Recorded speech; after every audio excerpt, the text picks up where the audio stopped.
Captain Jake Morrison looked out the window of his small ship. Space was quiet today. His ship, the UES Guardian, was flying around the edge of Earth's space like it did every day. Jake had been doing this job for 10 years now. He watched for enemies, but enemies never came. Earth was not important to the other planets in the galaxy. The big alien races thought humans were weak and stupid. They let Earth join their group called the Galactic Federation, but only because Earth had good food and metals to trade. Jake knew this made him angry, but he kept his feelings inside. Far below on Earth, in a hot desert, something very different was happening. Admiral Lisa Carter walked through long tunnels deep under the ground. She wore a clean uniform and had gray hair. Her face looked serious because she carried big secrets. The tunnels were huge. They went down for miles into the rock. Thousands of people worked here every day, but the world above did not know about them. Lisa walked to a big metal door. She put her hand on a screen, and the door opened. Inside was the biggest room Lisa had ever seen. It was so large that clouds formed near the ceiling. In the middle of the room sat a giant ship. The ship was so big it made Lisa feel tiny. Its name was the UES Titan. Dr. Kevin Walsh met Lisa at the door. He was a smart man with messy hair and thick glasses. Kevin had spent 20 years building the ship with the best minds from Earth. "Admiral, the ship is almost ready," Kevin said. His voice showed he was excited and scared at the same time. "We finished the last tests yesterday. Everything works perfectly." Lisa nodded. She remembered when they started this project 30 years ago. A team of miners had found strange metal pieces in the far edge of the solar system. The pieces were not from Earth or any known planet. They were made by aliens, but these aliens were very old. They had died out long ago. Earth scientists studied the alien metal for years. Slowly, they learned how it worked. The metal could do things that seemed impossible. It could make energy from nothing. It could make shields that stopped any weapon. It could even fold space to travel faster than light. But Earth's leaders were smart. They did not tell the Galactic Federation about their discovery. Instead, they built this secret place in the desert. They told the galaxy that Earth was still weak and needed help. Meanwhile, they used the alien technology to build the most powerful ship anyone had ever seen. Commander Amy Brooks walked up to Lisa and Kevin. Amy was young but very good at her job. She would be the captain of the Titan when it finally flew. "Admiral, my crew is ready," Amy said. "We have 10,000 of Earth's best people. They have all promised to keep our secret." Lisa looked at the Titan again. The ship was 15 kilometers long. It could carry thousands of smaller ships inside it. Its weapons could destroy entire fleets. Its shields could stop planet-killing bombs. But most important, it was built by humans using human ideas mixed with alien technology. The galaxy thought humans were not creative. They thought humans could only copy what others had already made. The Titan proved them wrong. Human engineers had improved the alien technology in ways the original aliens never thought of. Kevin walked Lisa to a computer screen. "Look at this." "Admiral," he said. "Our quantum engines are twice as fast as anything the Federation has. Our weapons can punch through any known shield. Our armor can fix itself if it gets damaged." Lisa smiled for the first time in months. "And they still think we are primitive farmers," she said. But their celebration was cut short. A young officer ran up to them. His face was white with fear. "Admiral Carter," the officer said, breathing hard. "Long-range sensors have picked up something. A big alien fleet is coming toward Earth. They will be here in 3 days." Lisa felt her heart sink. She looked at the screen the officer held. Hundreds of red dots moved toward Earth's solar system. She recognized the ship designs. They belonged to the Krillian hegemony, one of the most violent races in the galaxy. The Krillians were known for taking over peaceful planets. They would arrive with massive fleets and destroy anyone who fought back. Then, they would take all the planet's resources and make the survivors work as slaves. "How many ships?" Lisa asked. 400, Admiral. Maybe more. Our sensors cannot count them all." Kevin's face went pale. Amy looked sick. Even the Titan could not fight 400 enemy ships at once. Lisa thought quickly. Earth's regular fleet had only 20 small ships. The Federation would not help because they thought Earth was not worth saving. The Krillians probably picked Earth because they thought it would be an easy target. They were about to learn how wrong they were. Send a message to President Davis, Lisa ordered. Tell her it is time to activate Operation Nightfall. After 30 years of hiding, the Titan is going to show the galaxy what humans can really do. The officer ran to send the message. Lisa looked at Kevin and Amy.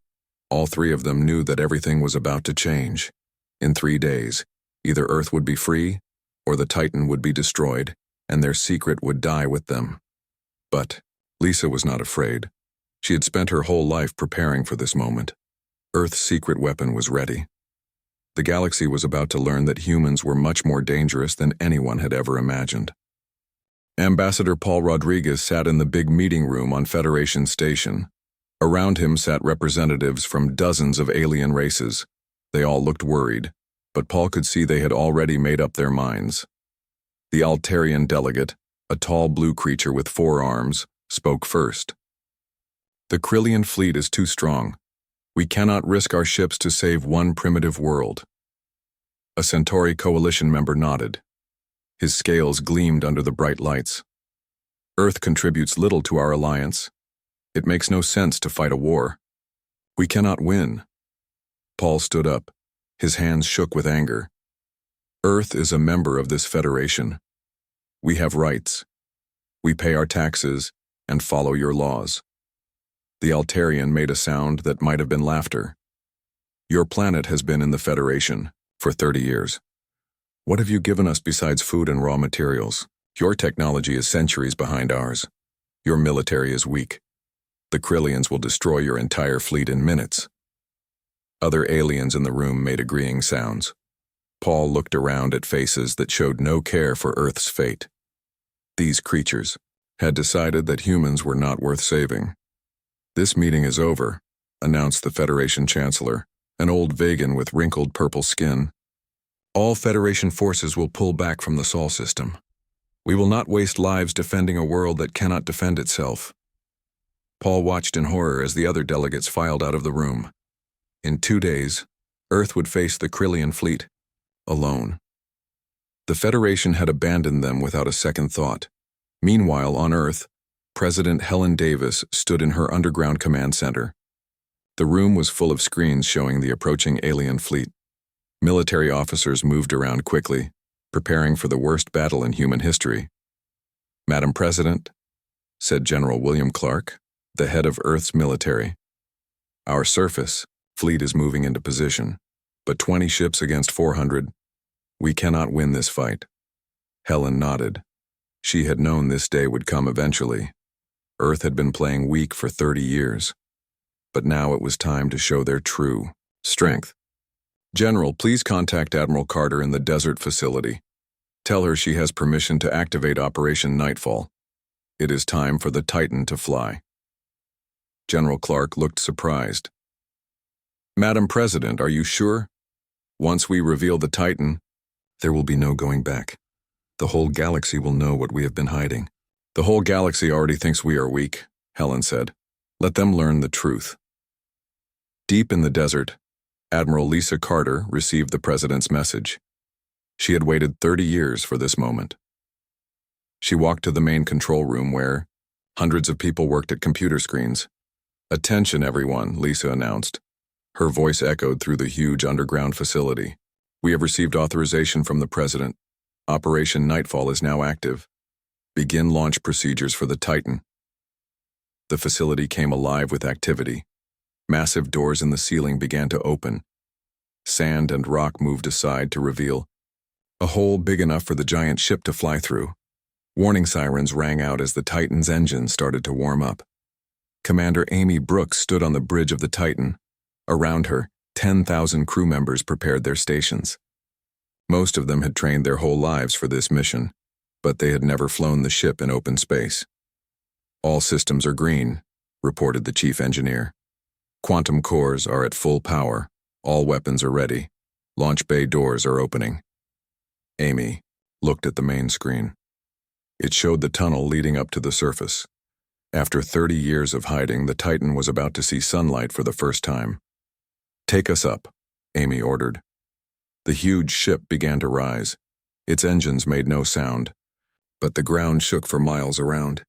People in nearby towns felt earthquakes and wondered what was happening. In space near Earth, Captain Jake Morrison was still patrolling in his small ship. His crew was nervous because they knew the Krillian fleet was coming. Suddenly, his communications officer got an urgent message. "Captain, we are ordered to go to new coordinates immediately. We are supposed to meet with an unknown vessel." Jake was confused. "Unknown vessel? All Earth ships are accounted for. Who could be sending us orders?" His tactical officer, Lieutenant Ray Thompson, checked his screens. "Sir, the message has the highest security codes. It came directly from Earth Command." Jake had no choice but to follow orders. He changed course toward the coordinates. His engineer, Sergeant Maria Gonzalez, looked worried. "Captain, those coordinates are in deep space. There should not be any ships there." 20 minutes later, Jake's crew got the shock of their lives. Their sensors detected something massive appearing out of nowhere. At first, they thought it was an asteroid, then they realized it was a ship, the biggest ship any human had ever built. "My God," whispered Lieutenant Thompson. "That thing is 15 kilometers long. It is bigger than some space stations." The Titan hung in space like a metal mountain. Its hull was dark and smooth, covered with weapon ports and shield projectors. Along its sides, huge doors were opening to reveal launch bays full of fighter ships. Jake's communication system crackled to life. A woman's voice spoke clearly. "UES Guardian, this is Commander Brooks aboard the UES Titan. Please maintain your current position and await further orders." Jake could barely speak. "Titan, what is the Titan? Where did you come from?" "Captain Morrison, you are about to learn some things that will surprise you. Earth has not been as helpless as everyone believed. We have been preparing for this day for 30 years. On the Titan's bridge, Dr. Kevin Walsh watched as all the ship's systems came online. The quantum cores hummed with more power than Earth's entire electrical grid.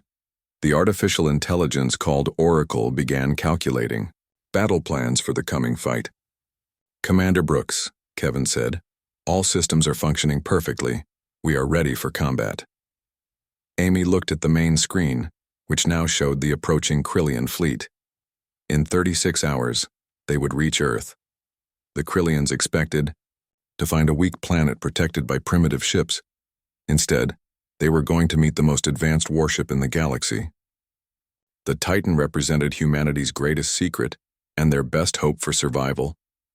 But Amy wondered if even their super-advanced ship could defeat 400 enemy vessels. Soon, the whole galaxy would learn whether humans were really as weak as everyone believed, or if they had been hiding their true power all along. Admiral Zextar stood on the bridge of his flagship, the Destroyer of Worlds. He was 7 feet tall with thick gray skin and sharp teeth. Scars covered his arms from 100 battles. He had conquered 12 planets for the Krillian hegemony, and Earth would be his 13th. "Admiral," said his tactical officer, "we are entering the human solar system. Their pathetic fleet is moving to meet us." Zextar laughed. It sounded like rocks grinding together. "How many ships do they have?" 20 small vessels, Admiral. Our sensors show they are old and weak. This will be over quickly." The Krillian fleet spread out as it entered Earth space. 400 warships moved in perfect formation. Each ship carried enough weapons to level a city. Together, they could turn entire planets into dust.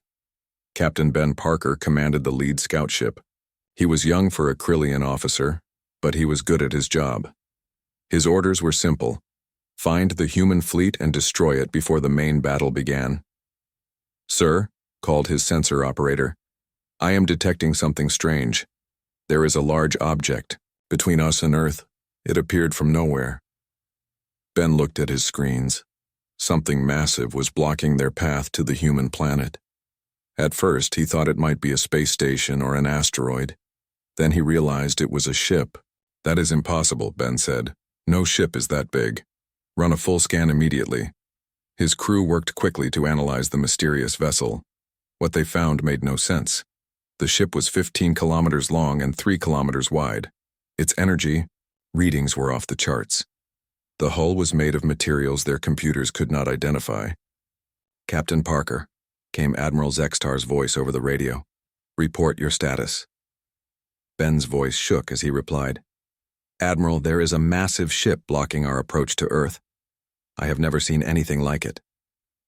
Back on his flagship, Zextar studied the sensor data his scouts had sent. The ship was indeed enormous, but he was not impressed. Size did not always mean strength. "Humans are clever," Zextar said to his officers.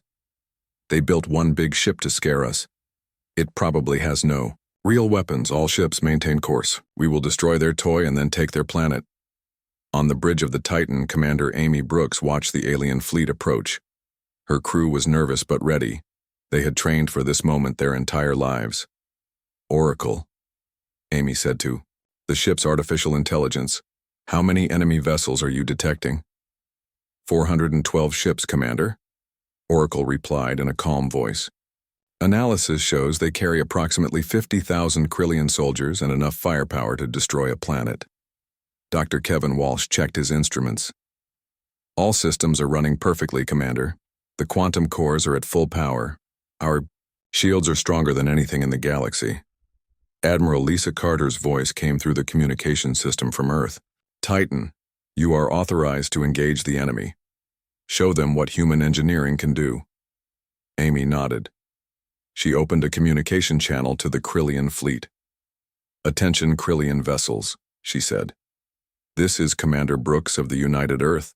Ship Titan, you are entering human space without permission. Turn around and leave immediately, or we will consider you hostile." Zextar received the message on his flagship. He was surprised that the humans had the courage to threaten him, but he was not worried. He had destroyed braver enemies than these. "Human, Commander," he replied. "I am Admiral Zextar of the Krillian hegemony. Your pathetic world belongs to us now. Surrender immediately, or we will destroy every human in this system." Amy looked at her crew. Every person on the bridge was ready to fight. "Admiral Zextar, this is your final warning. Leave human space now." Zextar's laughter echoed across the communication channel. "You have one ship. I have 400. You cannot win this fight." "We will see about that," Amy said, and closed the channel. The Krillian admiral ordered his ships to attack. "All vessels, open fire on the human ship. Destroy it quickly, so we can get to the planet." Hundreds of energy beams shot toward the Titan. Each beam was powerful enough to cut through the hull of a normal ship. The Krillians expected to see the human vessel explode in a ball of fire. Instead, something impossible happened. The Titan's shields absorbed every shot without taking any damage. The energy beams hit the ship and simply disappeared, as if they had never existed. Captain Ben Parker stared at his screens in shock. "Admiral, our weapons had no effect. Their shields stopped everything." On the Titan, Dr. Kevin Walsh smiled as he watched his shields work perfectly. "The alien technology we found was designed to absorb and redirect energy. We have improved it beyond anything the original builders ever imagined." Amy activated the ship's defensive weapons. "Target their lead ships, use minimum power. I want to disable them, not destroy them." The Titan's weapons fired for the first time in battle. Beams of pure energy shot out from the massive ship. But these were not normal weapons. They were made using technology that the galaxy had never seen. The beams hit 3 Krillian ships and shut down all their systems instantly. The ships stopped moving and went dark. Their crews were alive but helpless. "Impossible!" Zextar shouted. "No weapon can disable our ships like that. What kind of technology do these humans have?" Amy, open the communication channel again. "Admiral Zextar, we have disabled 3 of your ships without killing anyone. This is a demonstration of our power. Leave now before we are forced to use stronger weapons." But Zextar was too proud to retreat. He had never lost a battle, and he would not lose to primitive humans. "All ships concentrate fire on that vessel. Use everything we have." The entire Krillian fleet opened fire at once, the space around the Titan filled with energy beams, missiles, and plasma torpedoes. It was enough firepower to destroy a small moon. The Titans' shields held easily. Not only did they stop the attack, they actually grew stronger by absorbing the enemy's energy. The ship's quantum cores use the absorbed power to charge even more powerful weapons. Their shields are impossible, reported a Krillian science officer. They are not just stopping our attacks, they are using our own energy against us. Amy looked at her tactical officer, Lieutenant Colonel Steve Mason. Steve, launch our fighters. Let them see what human pilots can do. The Titans' launch bays opened and thousands of fighter craft poured out. Each fighter was small but incredibly fast. They moved through space like dancers, dodging Krillian weapons with impossible grace. Squadron leader Major Diane Foster led the first attack. Her fighters were equipped with the same advanced technology as the Titan. They could outrun anything the Krillians had and strike with surgical precision. All squadrons, engage the enemy, Diane ordered. Remember, we want to disable their ships, not destroy them. Show them our skill. The human fighters swept through the Krillian fleet like a storm. They were too fast to hit and too smart to be trapped. Every shot they fired disabled enemy weapons or engines without killing the crews inside. Admiral Zextar watched his mighty fleet being taken apart by a single human ship and its fighters. For the first time in his life, he felt fear.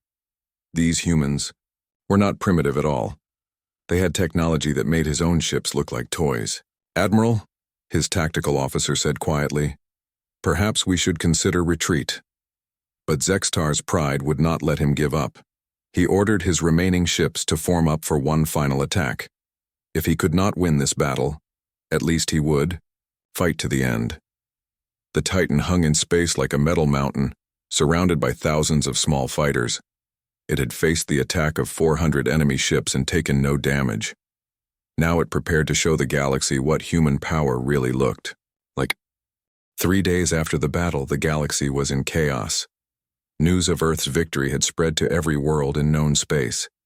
The species that everyone thought was primitive and weak had just defeated the most feared military force in the galaxy with a single ship. On Federation Station, Ambassador Paul Rodriguez found himself the most popular person in the building. Alien delegates who had ignored him for years now waited in long lines outside his office. Everyone wanted to talk to the human representative. The first visitor was the Altarian delegate who had called humans primitive just a few days before. His 4 blue arms shook as he spoke. Ambassador Rodriguez, he said, the Altarian Republic would like to apologize for our earlier statements. We would be honored to establish closer ties with Earth. Paul smiled but kept his voice calm. Thank you for your interest. Earth is always willing to discuss new partnerships with species that respect us as equals. More aliens came throughout the day. The Centauri Coalition wanted to buy human technology. The Vegan Empire offered to share their star charts. Even the proud Andromedans sent a message asking for a meeting. But Paul's biggest surprise came when the Federation Chancellor himself arrived at his office. The old purple alien who had abandoned Earth just days before now looked nervous and apologetic. Ambassador Rodriguez, the Chancellor said, the Federation Council has voted to offer Earth a permanent seat on the ruling committee. We believe human wisdom would benefit all member worlds. Paul leaned back in his chair. A permanent seat on the ruling committee would make Earth one of the most powerful worlds in the galaxy. I will discuss this with my government, Paul said, but Earth will expect significant changes in how the Federation operates. Meanwhile, on Earth, President Helen Davis addressed the world from the Oval Office. But this time, her speech was being broadcast to every planet in the galaxy. My fellow humans and citizens of the galaxy, she began. For 30 years, Earth has allowed others to believe we were weak and primitive.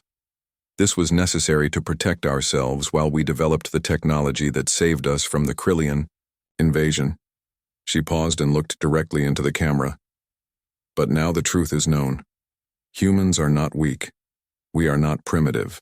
We have built the most advanced ships in the galaxy, and we will use them to protect not just Earth, but any world that faces aggression from those who would conquer the innocent. The President's words were heard on thousands of worlds. Many aliens felt relieved that such a powerful species seemed committed to peace. Others worried about what humans might do with their advanced technology. Dr. Kevin Walsh stood in his laboratory aboard the Titan, which was now orbiting Earth like a metal moon. Representatives from dozens of alien races had come to see human technology for themselves. Kevin was carefully choosing what to share and what to keep secret. "The quantum fold drive is remarkable," said a vegan scientist with green skin and large eyes. "How did you achieve such efficiency?" Kevin smiled. "Human engineers are very good at improving existing designs. We took the basic alien technology. We found and made it work better through trial and error." What he did not tell the vegan was that humans had improved the ancient technology by over 300%. The Titan could travel faster than any ship in the galaxy. But Kevin was not ready to share that secret yet. Admiral Lisa Carter walked through the Titan's corridors, inspecting the ship that had changed human history. Construction had already begun on 5 more ships like the Titan. In 2 years, Earth would have the most powerful fleet in known space. "Admiral," Commander Amy Brooks said as she joined Lisa, "we are receiving requests from over 50 worlds that want to form defense agreements with Earth. They all want our protection against aggressive neighbors." Lisa nodded. "Earth is no longer a small player in galactic politics. We need to be careful about which commitments we make." But their conversation was interrupted by urgent news from the communications center. Lieutenant Colonel Steve Mason hurried up to them with a worried expression. "Admiral Commander," he said, "long-range sensors have detected something troubling. The Andromedan Empire is moving a large fleet toward the border. It looks like they might be planning to test our defenses." Lisa was not surprised. The Andromedans were the most militaristic race in the galaxy. They had probably decided that Earth was becoming too powerful and needed to be stopped before humans could build more ships like the Titan. "How many ships?" Amy asked. "Nearly 600, Steve replied, "much larger than the Krillian fleet." But Lisa was not worried. The Titan had easily defeated 400 Krillian ships, and now Earth had new allies who might help in a fight. "Send a message to the Andromedan fleet," Lisa ordered. "Tell them that any attack on Earth or human colonies will be met with overwhelming force. Make sure they understand that we are not the same species they could have bullied a month ago." Across the galaxy, other changes were happening. Captain Jake Morrison had been promoted to admiral and given command of Earth's expanding fleet. His old patrol ship, the Guardian, was now equipped with quantum engines and advanced weapons based on Titan technology. "Admiral Morrison," his tactical officer Ray Thompson said, "we are receiving a distress call from the Kepler colony. Pirate ships are attacking their freight convoys." Jake smiled. Before the Titan's victory, Earth would have been helpless to assist colonies so far away. Now they could help anyone in the galaxy. "Set course for Kepler," Jake ordered. "It is time to show the galaxy that Earth protects its friends." His engineer, Maria Gonzalez, looked up from her station. "Admiral, the new quantum engines are working perfectly. We can reach Kepler in 6 hours instead of 6 days." The Guardian jumped to quantum fold speed, traveling faster than light toward the distant colony. Word would spread that Earth could respond to threats anywhere in the galaxy almost instantly. On the planet Kepler, colonists watched in amazement as human ships appeared in their sky. The pirates who had been terrorizing them for months fled without firing a shot. They knew better than to fight the species that had humbled the mighty Krillian hegemony. Back on the Titan, Major Diane Foster was training pilots from other alien races. Her human fighter squadrons had performed so well in battle that dozens of worlds wanted to learn human combat techniques. "The key is not to fight the enemy's strength," she explained to a class of young alien pilots. "Find their weakness and strike there with precise force." A young Centauri pilot raised his hand. "Major Foster, how do human pilots react so quickly? Our sensors show your fighters moving faster than our computers can track." Diane smiled. "Humans have very fast reflexes and good instincts. But more important, we work together as a team. No human pilot tries to win a battle alone." The alien pilots took notes eagerly. They knew that learning from humans could make their own worlds safer. Meanwhile, Dr. Walsh continued his research in the Titan's laboratories. The ancient alien technology they had found was still revealing new secrets. His latest discovery could revolutionize medicine throughout the galaxy. The quantum scanners can detect diseases at the cellular level, he explained to a group of alien doctors. We can cure sicknesses that have plagued your worlds for centuries. The doctors were amazed. Not only were humans advanced in military technology, but they were also generous with discoveries that could help everyone. As the weeks passed, Earth's position in the galaxy continued to change. The Federation offered humans leadership roles in scientific research and exploration missions. Former enemies now sought peace treaties.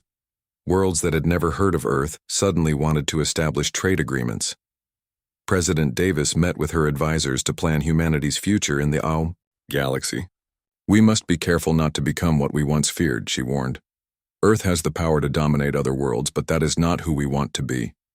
Admiral Carter nodded in agreement. Our strength should be used to protect the innocent, not to conquer them. The galaxy has seen enough bullies. Commander Brooks, now promoted to captain, stood at the window of the Titan's observation deck. She could see Earth below, peaceful and beautiful. 50 years ago, humans had been alone in the universe. Now they were leaders in a galaxy full of friends and allies. The Titan continued its patrol around Earth, a symbol of human ingenuity and determination. But it was no longer a secret weapon hiding in the desert. It was a guardian, protecting not just Earth but any world that sought peace and justice. Dr. Walsh published his research freely, sharing human discoveries with scientists throughout the galaxy. Major Foster's combat techniques became standard, training for Federation pilots. Admiral Morrison's ships responded to distress calls from worlds that had never imagined humans could help them. And in the depths of space, construction continued on more ships like the Titan. Earth was building a fleet that could protect the innocent and keep the peace throughout the galaxy. The species that had once been ignored and dismissed had become the guardian of galactic civilization. Humans had revealed their greatest secret, not to conquer or intimidate, but to protect and inspire. The galaxy would never be the same again, and that was exactly what humanity had always intended. Admiral Zextar was furious. Half of his fleet was disabled, floating dead in space. The other half was being picked apart by human fighters that moved like ghosts. But he was too proud to surrender. He would rather die than admit defeat to a species everyone thought was weak. All remaining ships, he ordered, form attack formation Delta. We will ram that human ship if we have to. No primitive species will defeat the Krillian hegemony. 200 Krillian warships moved together in a tight group. They pointed all their weapons at the Titan and prepared for a final desperate attack. Their engines roared as they accelerated toward the massive human vessel. On the Titan's bridge, Commander Amy Brooks watched the enemy fleet approach. Oracle, the ship's artificial intelligence, calculated their chances of survival. Commander, Oracle said, the enemy is attempting a suicide attack. If all their ships detonate at once, the explosion could damage our hull. Amy nodded. She had hoped to end this battle without killing anyone, but the Krillians were giving her no choice. Dr. Walsh, are our main weapons ready? Kevin checked his controls. Yes, Commander. The quantum disruption cannons are fully charged, but if we use them at full power, those ships will be completely destroyed. Amy, came Admiral Carter's voice from Earth. You have permission to use whatever force is necessary. Protect the Titan and show the galaxy that humans will defend themselves. Amy looked at her crew. Every person on the bridge understood what this meant. Once they used their strongest weapons, there would be no hiding Earth's true power anymore. All fighters, pull back to safe distance, Amy ordered. We are going to show the Krillians what our real weapons can do. Major Diane Foster led her squadrons away from the battle area. The human fighters had performed perfectly, disabling dozens of enemy ships without losing a single pilot. But now they needed to stay clear of the Titan's main guns. The Krillian fleet charged forward like an avalanche of metal and death. Every ship fired every weapon it had. The space between the fleets filled with so much energy that nearby asteroids began to melt. But the Titan's shields held firm. They had been built using technology from an ancient alien race that understood energy better than anyone in the current galaxy. The shields did not just stop the attack, they absorbed it and fed the power back to the ship's weapons. Target the center of their formation, Amy ordered. Fire quantum disruption cannons.